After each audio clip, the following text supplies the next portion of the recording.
10 sebab senantiasa merasa miskin dan kurang harta.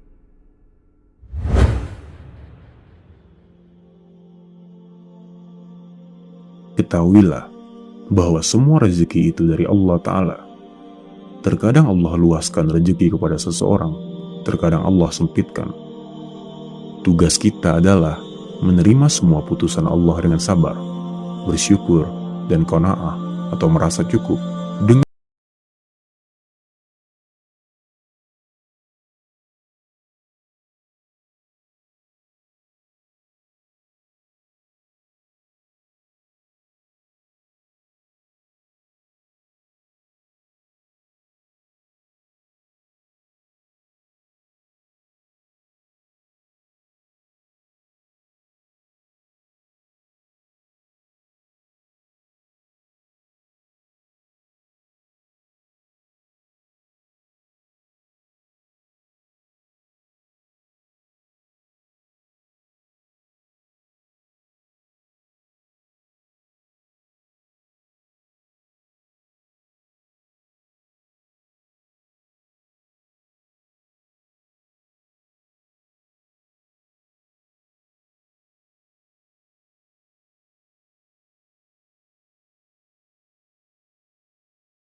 moga-moga kiranya kita mempunyai seperti apa yang telah diberikan kepada Qarun.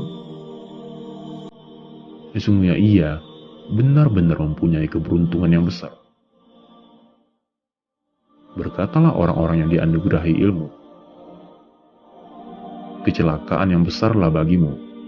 Pahala Allah adalah lebih baik bagi orang-orang yang beriman dan beramal soleh. Dan tidak diperoleh pahala itu kecuali orang-orang yang sabar. Quran Surah Al-Qasas ayat 79-80.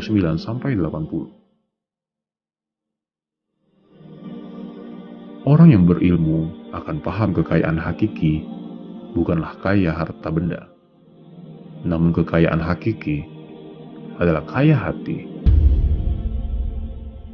Rasulullah SAW bersabda, bukanlah kekayaan itu adalah banyaknya harta benda, namun kekayaan yang hakiki adalah kekayaan hati. Hadis riwayat Muslim.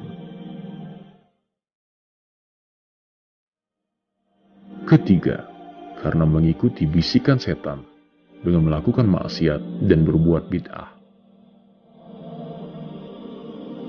Karena setanlah yang menakut-nakuti dengan kefakiran, lalu menyuruh manusia berbuat maksiat dan kesyirikan demi untuk mencari dunia. Allah Ta'ala berfirman yang artinya, setan menjanjikan menakut-nakuti kamu dengan kemiskinan dan menyuruh kamu berbuat kejahatan atau kikir. Sedang Allah menjadikan untukmu ampunan daripadanya dan karunia. Dan Allah maha luas karunianya, lagi maha mengetahui. Quran Surah Al-Baqarah ayat 268. Orang yang terbawa oleh bisikan setan ini akan terus-menerus merasa kurang, sehingga akhirnya ia menjalani jalan-jalan yang haram untuk mendapatkan harta. Keempat, karena banyak bergaul dengan orang kaya, sedikit bergaul dengan orang miskin. Orang yang banyak bergaul dengan orang-orang kaya, yang memiliki harta lebih banyak darinya, ia akan menganggap remeh nikmat Allah yang ia dapatkan. Rasulullah Shallallahu Alaihi Wasallam bersabda, lihatlah orang yang berada di bawah kamu, dan jangan lihat orang yang berada di atas kamu. Karena dengan begitu, kamu tidak meremehkan nikmat Allah yang diberikannya kepada kamu. Hadis riwayat Bukhari dan Muslim. Banyak bergaul dengan orang-orang miskin dan lemah akan melembutkan hati dan menjauhkan jiwa dari cinta dunia. Dari Abu Hurairah radhiyallahu anhu, ia berkata, ada seorang yang mengeluhkan keras hatinya kepada Rasulullah Shallallahu Alaihi Wasallam. Maka beliau bersabda kepada orang tersebut, jika engkau ingin melembutkan hatimu, berilah makanan pada orang miskin, dan usaplah kepala anak yatim. Hadis riwayat Ahmad. Kelima, kurang mensyukuri nikmat-nikmat yang kecil.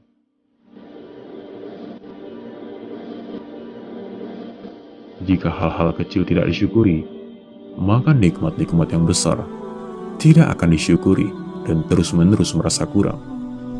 Rasulullah Shallallahu Alaihi Wasallam bersabda, orang yang tidak mensyukuri yang sedikit, ia tidak akan bersyukur pada nikmat yang banyak. Hadis riwayat Ahmad. Keenam, hati yang sakit dan mati.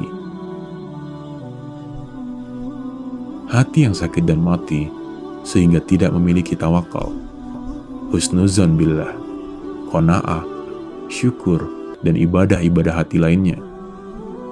Rasulullah Shallallahu Alaihi Wasallam bersabda kepada Abu Dzar, apakah kalian menyangka kefakiran itu adalah kekurangan harta? Abu Dzar menjawab, iya wahai Rasulullah. Beliau bersabda, sesungguhnya kekayaan hakiki itulah kekayaan hati, dan kefakiran itu adalah kefakiran hati. Hadis riwayat Ibnu Hibban. Hati yang sehat akan merasakan ketenangan dan manisnya iman. Tidak ada perasaan susah karena kekurangannya harta. Allah Ta'ala berfirman yang artinya, dialah yang telah menurunkan ketenangan ke dalam hati orang-orang mukmin, supaya keimanan mereka bertambah di samping keimanan mereka yang telah ada, dan kepunyaan Allah lah tentara langit dan bumi, dan adalah Allah maha mengetahui lagi maha bijaksana. Quran Surah Al-Fat ayat 4. Ketujuh, kurangnya ibadah. Karena Allah menjanjikan orang-orang yang banyak beribadah akan diberikan rasa lapang di dada dan akan dicegah dari kefakiran. Rasulullah Shallallahu Alaihi Wasallam bersabda, Allah Azza wa Jalla berfirman, wahai manusia, habiskan waktumu untuk beribadah kepadaku. Niscaya aku penuhi dadamu dengan kecukupan, dan akan aku tutup kefakiranmu. Jika engkau tidak melakukannya, maka akan aku penuhi kedua tanganmu dengan kesibukan, dan aku tidak akan tutup kefakiranmu. Hadis riwayat At-Tirmizi. Maka perbanyaklah ibadah, dan ikhlaslah dalam beribadah. Niscaya Allah akan berikan kecukupan.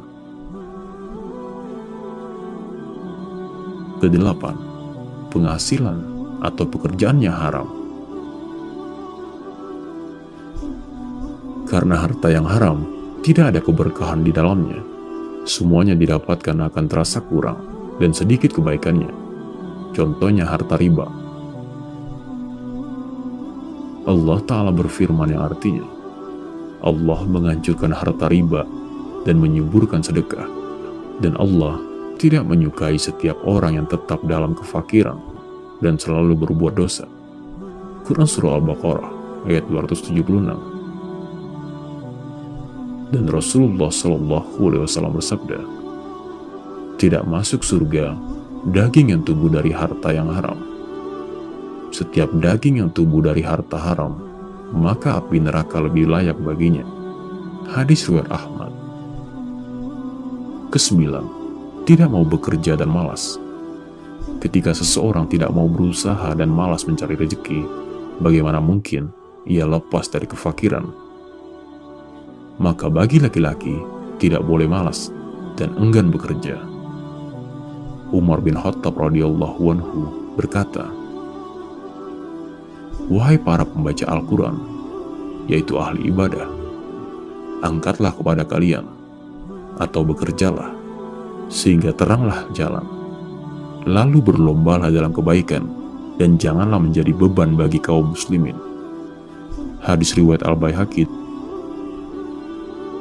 Para lelaki, kaum muslimin tidak boleh malas bekerja, karena mereka bertanggung jawab memenuhi nafkah keluarganya. Rasulullah SAW bersabda, mukmin yang kuat lebih baik dan lebih dicintai Allah daripada mukmin yang lemah. Namun setiap mukmin itu baik. Semangatlah pada perkara yang bermanfaat bagimu dan mintalah pertolongan kepada Allah dalam perkara tersebut. Dan janganlah malas. Jika engkau tertimpa musibah, maka jangan ucapkan, andaikan saya melakukan ini dan itu. Namun ucapkan, qadarullah wa masyafa'ala. Ini takdir Allah, apa yang Allah inginkan itu pasti terjadi. Karena ucapkan andaikan, itu akan membuka pintu setan. Hadis riwayat Muslim. Ke-10, jarangnya berdoa. Padahal Rasulullah SAW mengajarkan banyak doa-doa agar terhindar dari kefakiran. Di antaranya dari Abdullah bin Mas'ud radhiyallahu anhu, dari Nabi SAW, beliau biasa berdoa, Allahumma inna nas'aluka al-huda wat-tuqa wal-'afaf wal-ghina ya arhamar rahimin. Ya Allah, aku memohon kepadamu petunjuk, ketakwaan, keterjagaan, dan kekayaan. Hadis riwayat Muslim. Dan doa-doa lainnya yang berasal dari Al-Quran dan Sunnah. Semoga ini bermanfaat bagi kita semua. Mari kita kenali dan renungkan poin-poin tersebut dan kita tumpas segera, sehingga kita terbebas dari perasaan selalu miskin dan selalu kurang. Semoga Allah Ta'ala memberikan taufik kepada kita semua.